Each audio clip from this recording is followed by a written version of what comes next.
अस्सलाम वालेकुम। आज हम बनाएंगे बिजनौर की फ़ेमस शादियों वाले उड़द गोश्त की रेसिपी। तो ये उड़द गोश्त ना यूपी के बिजनौर की बहुत ही पुरानी लजीज और ट्रेडिशनल डिश है जो ख़ास तौर से शादियों में, दावतों में या फिर ख़ास मौक़ों पर बनाई जाती है। इसका टेस्ट इतना मज़े का होता है कि एक बार खाने के बाद ना इसके टेस्ट को भुलाना नामुमकिन है। बहुत टेस्टी बनते हैं ये। तो सबसे पहले यहाँ पर 2-3 घंटे के लिए तेज़ गर्म पानी में उड़द भिगो दिए थे मैंने। ये काले उड़द हैं जो छिलके के साथ आते हैं। तो ये हरी मूंग की दाल नहीं है, ये काले उड़द की दाल है। थोड़ा सा डिफरेंस होता है दोनों में। ये इस तरह के काले साबुत उड़द की दाल है, ये हरी मूंग नहीं है। इससे कंफ्यूज मत होइएगा, भीगने के बाद ही थोड़ा हरे दिखेंगे आपको, लेकिन ये होते एक्चुअल में काले हैं। ये देखिए 2-3 घंटे मैंने भिगो दिए थे तो ये थोड़े से हरे से हो गए भीगने के बाद। तो मैंने 2-3 घंटा भिगो दिया था, आप चाहें तो ओवरनाइट भी भिगो सकते हैं। और 2.5 कप मैंने उड़द लिए हुए हैं और ये 1/4 कप लाल मसूर की दाल ली हुई है। तो इसको भिगोने की ज़रूरत नहीं है, बस धोकर आप डायरेक्ट डाल दीजिएगा भीगे हुए उड़द के अंदर। इधर एक प्रेशर कुकर ले लेंगे, 3/4 कप इसमें तेल को गर्म कर लेंगे। मैंने सरसों का तेल लिया है, आप रेगुलर तेल भी ले सकते हैं जो आप यूज़ करते हैं। सरसों का तेल है तो अच्छी तरह से गर्म करके इसको थोड़ा सा ठंडा कर लेंगे। और अब इसमें डालेंगे 2 मीडियम साइज़ की प्याज। कप से नापेंगे तो 1 कप प्याज है। और साथ में 2 इंच के दालचीनी के टुकड़े और 2-3 तेज़पत्ते भी इसमें शामिल कर देंगे। प्याज को हल्का गुलाबी हो जाने तक फ्राई कर लेंगे। जब प्याज इस तरह से गुलाबी हो जाएगी, इसमें 1 किलोग्राम हम मीट शामिल कर देंगे। मैं बड़े का मीट यूज़ कर रही हूँ, आप चाहें तो मटन भी यूज़ कर सकते हैं, लेकिन इस रेसिपी में बड़े के मीट से टेस्ट और भी ज़्यादा अच्छा आता है। वैसे अपनी पसंद का मीट आप यूज़ कर सकते हैं। तो मैंने 1 किलोग्राम मीट शामिल करके हाई फ्लेम पर 1.5 से 2 मिनट के लिए इसको फ्राई किया। अब इसमें जाएगा 2 टेबल स्पून लेवल करके अदरक और लहसुन का पेस्ट। साथ में कुछ पाउडर मसाले भी इसमें शामिल कर देंगे। तो 1 टीस्पून लाल मिर्च का पाउडर, 2 टीस्पून नमक, 2 टीस्पून कश्मीरी लाल मिर्च का पाउडर और 1 टीस्पून हल्दी का पाउडर और 1 टेबल स्पून पिसे हुए धनिया का पाउडर इसमें हम शामिल कर देंगे। यहाँ पर नमक और मिर्च की क्वांटिटी अपने अकॉर्डिंग भी आप रख सकते हैं, अपने टेस्ट के हिसाब से। ज़रा सा इसमें पानी डालकर थोड़ा सा भून लेंगे। पानी डालने से मसाला जो है अच्छी तरह से गोश्त के साथ भुन जाएगा। तो 7-8 मिनट हाई फ्लेम पर इसको भून लेंगे। अब 2 मीडियम साइज़ के इसमें टमाटर डालेंगे, यानी कि 1 कप के करीब टमाटर डाल देंगे। तो बहुत से लोग कहते हैं हम उड़द गोश्त के अंदर टमाटर नहीं डालते हैं। अगर आप नहीं डालते हैं तो अब से डालना शुरू कर दीजिए, क्योंकि इससे कलर बहुत प्यारा आता है आपके उड़द गोश्त का और टेस्ट भी अच्छा आता है, अच्छा टेस्ट इन्हेंस हो जाता है। तो जो चीज़ हमारी किसी भी डिश के जायके को इंक्रीज़ करती है तो वो आप ज़रूर डाला करें। अब 2 कप यानी कि 500 ml मैंने इसमें पानी डाल दिया है और प्रेशर कुकर की लिड लगा दी है। हाई फ्लेम पर इसमें 1 सीटी आने देंगे। उसके बाद गैस की फ्लेम को लो करके तकरीबन 20 मिनट पकाएंगे। क्योंकि बड़े का गोश्त है 15 से 20 मिनट लगेंगे और अगर आपने मटन लिया है तो 8 से 10 मिनट प्रेशर कुक करिएगा बस। इधर 1 टीस्पून लेंगे सौंफ और 1 टीस्पून ज़ीरा लेंगे और 1 टीस्पून साबुत धनिया लेंगे। मेरे पास क्रश रखा हुआ था तो मैंने वही ले लिया है। आधा टीस्पून काली मिर्च लेंगे, 4 छोटी इलायची लेंगे और 1 बड़ी इलायची, आधा जावित्री का फूल और एक बहुत छोटा सा टुकड़ा जायफल का और 4-5 लौंग भी लेंगे। इनको हल्का सा ड्राई रोस्ट करेंगे, बिल्कुल हल्का सा ड्राई रोस्ट करना है, कलर नहीं बदलना है। और फिर इनको थोड़ा सा ठंडा करके मिक्सी के जार में डालिएगा और इसका एक फ़ाइन पाउडर तैयार कर लीजिएगा। तो ये हमारा खुशबूदार मसाला तैयार हो गया है उड़द के अंदर शामिल करने के लिए। इसको भी हम साइड में रख देते हैं। इधर गोश्त को हम चेक कर लेते हैं। जब प्रेशर खुद से निकल गया है ना, तब मैंने इसको खोला है और यहाँ पर गोश्त हमारा परफेक्टली कुक है। इस तरह का 100% कुक हमें यहाँ पर गोश्त चाहिए। ओवर कुकिंग मत करेगा, बस 100% पकाइएगा और इसको साइड में रख दीजिएगा। इधर उड़द भी पका लेते हैं। तो इनको मैंने एक प्रेशर कुकर में ट्रांसफ़र कर दिया। जो हमने भिगो कर रखे हुए थे ना उड़द, उसका पानी ड्रेन कर दिया था मैंने और प्रेशर कुकर में डाल दिया। अब मैं 1.5 लीटर इसमें पानी डालूंगी, यानी कि 6 कप पानी डालेंगे। क्योंकि उड़द भीगे हुए हैं तो 1.5 लीटर पानी सफिशिएंट है। अगर उड़द नहीं भीगे हुए हैं तो 2 लीटर पानी डालना है आपको, अगर आप डायरेक्ट पका रहे हैं। अब इसमें 2 टीस्पून अदरक लहसुन का पेस्ट, 1 टीस्पून लाल मिर्च का पाउडर, 2 टीस्पून नमक और 1 टीस्पून हल्दी का पाउडर मैंने शामिल कर दिया है। और 1/3 कप के करीब रफली स्लाइस करी हुई प्याज डाल दिए मैंने। 60-70 ग्राम की प्याज है ये। बस ये सभी कुछ डालने के बाद हल्का सा मिक्स देंगे और अब हम लगा देंगे प्रेशर कुकर की लिड।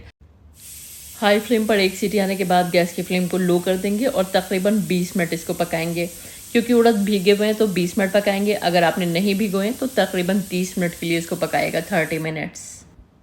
और बस जब इसका प्रेशर खुद से निकल जाएगा तब इसको खोलिएगा और यहाँ पर आप देख सकते हैं उड़द अच्छी तरह से गल चुके हैं। अब इसको थोड़ा सा एक मथनी की मदद से घोट लेंगे। तो इस टाइम पर उड़द को घोटना ज़रूरी है, क्योंकि जितने अच्छे से घुट जाते हैं उतने ही अच्छे से ये रचते हैं। रचने का मतलब आप जानते होंगे अगर आपने उड़द की रेसिपी कभी ट्राई करी है। तो बस अच्छी तरह से इसको घोट लीजिएगा। चलिए, जब तक हम उड़द घोट रहे हैं, आप मुझे बताइए आप मेरी वीडियो कहाँ से वॉच कर रहे हैं, कौन सा मुल्क है और कौन सा शहर है, ताकि मैं आप सभी का शुक्रिया अदा कर सकूं। और यहाँ पर बातों बातों में आप देख सकते हैं उड़द अच्छी तरह से हमारे घुट गए हैं। बस इसी तरह से हमें घुटे हुए उड़द चाहिए।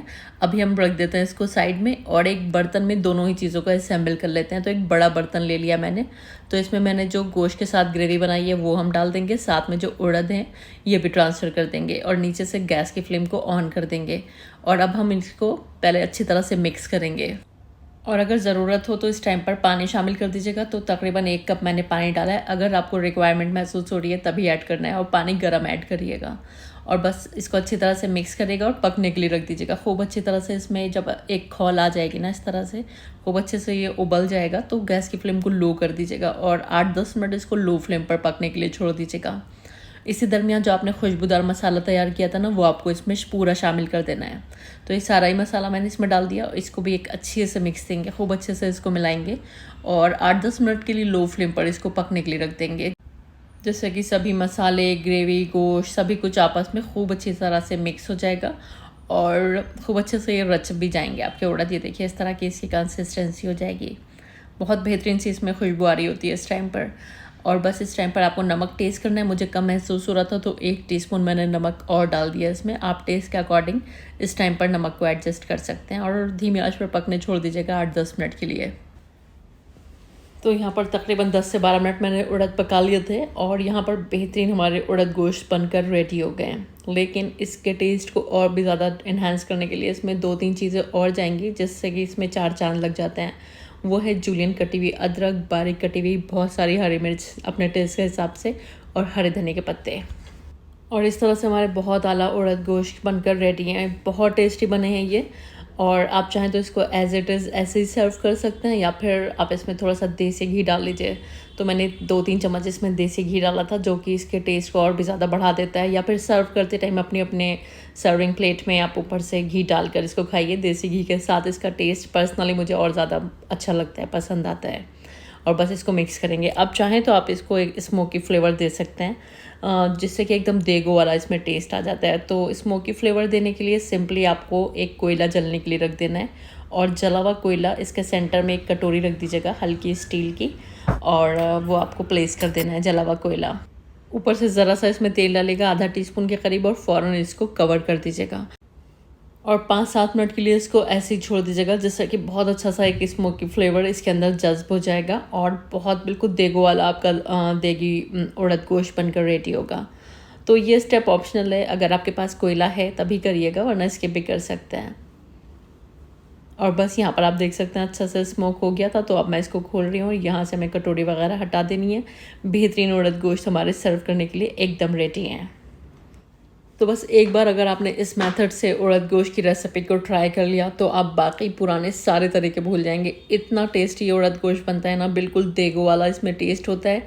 बस एक बार खाने के बाद हाथ रोकना मुश्किल हो जाता है। और जिन लोग को उड़द गोश्त पसंद होते हैं तो उनके लिए तो ये एक ट्रीट है। इस रेसिपी को बनाने के बाद ना बस आपका दिल खुश हो जाएगा, ये इतने टेस्टी बनते हैं। तो उड़द गोश्त की इस रेसिपी का आप ज़रूर ट्राई करिएगा। अगर आप वेस्टर्न यूपी से बिलोंग करते हैं तो वहाँ की ये स्टेपल फूड है। किसी भी दावत वगैरह में इसको ज़रूर बनाया जाता है और हर कोई बहुत चाव से खाता है। तो आप इस रेसिपी को बनाइए। अगर आप बिलोंग करते हैं तब भी बनाइए, नहीं भी करते हैं तब भी बनाइए, आपको बहुत पसंद आने वाला है। और रेसिपी को ट्राई करने के बाद मुझे अपने फीडबैक ज़रूर दीजिएगा, आपके उड़द गोश्त कैसे बने। पर्सनली मुझे ये चावलों के साथ ज़्यादा पसंद है, वैसे आप रोटी के साथ भी खा सकते हैं, नान वगैरह से भी मज़े के लगते हैं।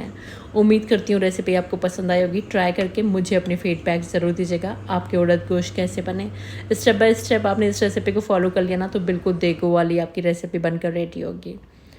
और वीडियो कैसी लगी ज़रूर बताइएगा। रेसिपी को लाइक कर दीजिएगा और फैमिली फ्रेंड्स में शेयर कर दीजिएगा। चैनल पर पहली बार आएँ तो प्लीज़ बिना सब्सक्राइब किए मत जाइएगा। वीडियो देखने का बहुत बहुत शुक्रिया। अल्लाह हाफिज़।